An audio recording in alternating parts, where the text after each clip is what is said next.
السلام عليكم ورحمة الله وبركاته. اليوم درت احنا نقول شي فلور، كاين اللي يقول قرنبيط، كاين اللي يقول بروكلي، كل واحد واش يسميه. درته بطريقة رائعة، يبقى مقرمش حتى لو كان يبقى الغدو يبقى مقرمش ما شاء الله.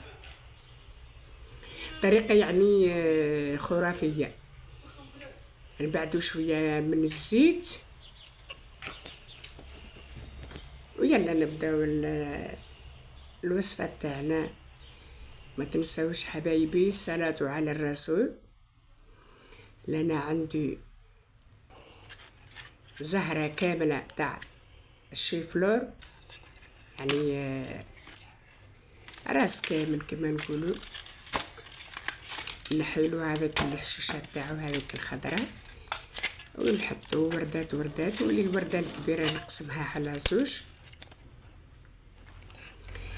اللهم صل وسلم وبارك على الحبيب محمد. ما تنساوش الصلاة على الرسول حبايبي. احنا رانا في شعبان، اللهم بلغنا شعبان، اللهم بارك لنا في شعبان وبلغنا رمضان، لا فاقدين ولا مفقودين يا رب العالمين. يدخلوا علينا بالهنا ان شاء الله يا رب. لأن يعني نقص هذا كما قلت لكم البروكلي، زهرات او اللي كبيره نقسمها على زوج ولا ثلاثه. والان راني معاكم كامل كل تفاصيل هذا الوصفه هذه، لانها يعني معتاده عليها. وديما نشتي البروكلي، انا نموت عليه نشتيه. هو صح يدير الغازات في الاستوما بصح، ولا غير نشتيه.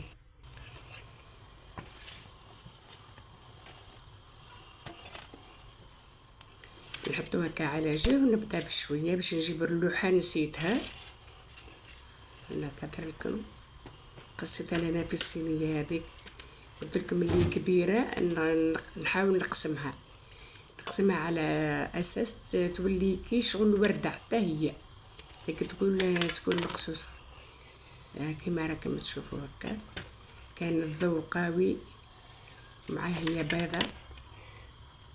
نتمنى يكون واضح كل شيء، ونعتذر لكم على صوتي لاني ما نقدرش نهضر بزاف، لان درتو في الماء ودرت له شويه ملح ونخليه يغلي،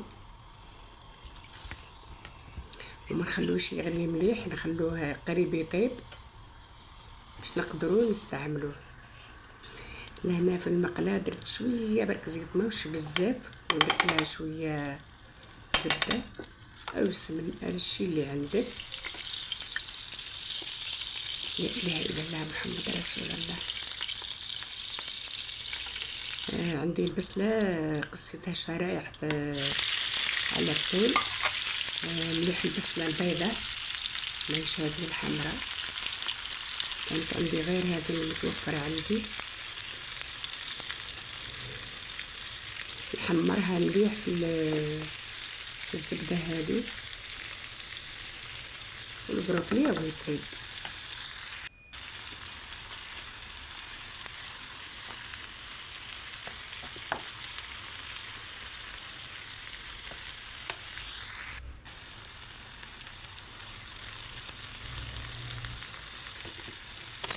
لأن عندي الجزر قصيته شرائح حتى هو، وقصيته شويه على طول كيما نقصو البطاطا المقليه هذه، بطاطا فريت.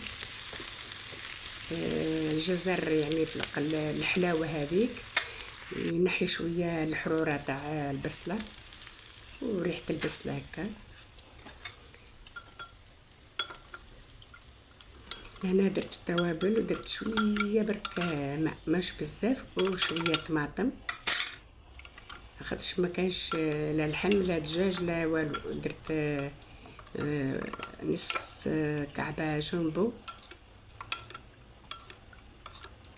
وشويه توابل الدجاج، راس الحانوت. ما درتش الملح، درت مكعب الدجاج. درت شويه برك ملح، كتعود يطعمها بالملح تجي مليح. ونديرها فوق هذاك الجزر والبسلة ونخليهم حتى يطيبوا. كان شفتها ناقصه المرقه نزيد لها شويه ماء سخون ونخلي حتى الجزر هذاك يطيب، مش يدخل الطياب، يطيب خلاص، لان هذه المرقه نحبوها قاثره قاثره خلاص يعني شايحه. لهنا هذاك البروكلي وطاب نخلوه يقطر. نجيب اللهنه هذه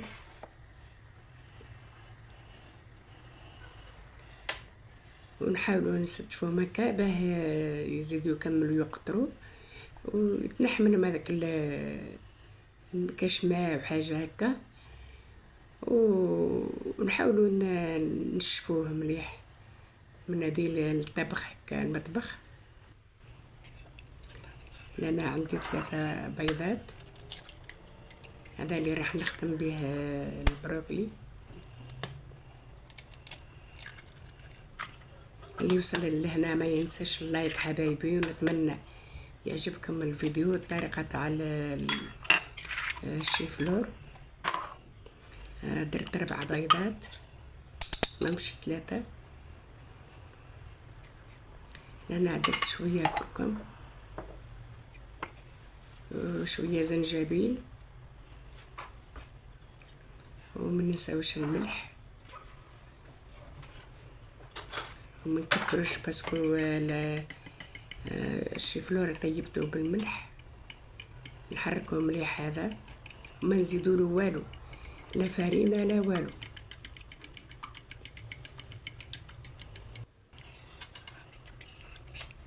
لهنا راني زدت شويه ثوم راني ديما نقولكم راني خدمته خملته في الكونجلي، درتو مربعات، كل وجبه نجبد مربع وخلاص. طريقه مليحه باسكو عندي انا الرطوبه في الدار حتى في البالكون يفسد لي الثوم. هذه هي الطريقه تاعي. راح الفيديو اللي خدمت به الاخر خدمت قليته ودرتو في المقله، قليته شويه في الزيت من بعد عاود درتو في المقله باه هذاك الزيت يشيح يولي هكا مقرمش. نعتذر لكم. وهذا هو الطبق تاع اليوم، نتمنى يعجبكم. ما تنسونيش في اللايك حبايبي، واللي مش مشترك يشترك وفعل زر الجرس ليصلكم مني كل جديد. وشكرا على المشاهدة حبايبي، ومع السلامة في أمان الله.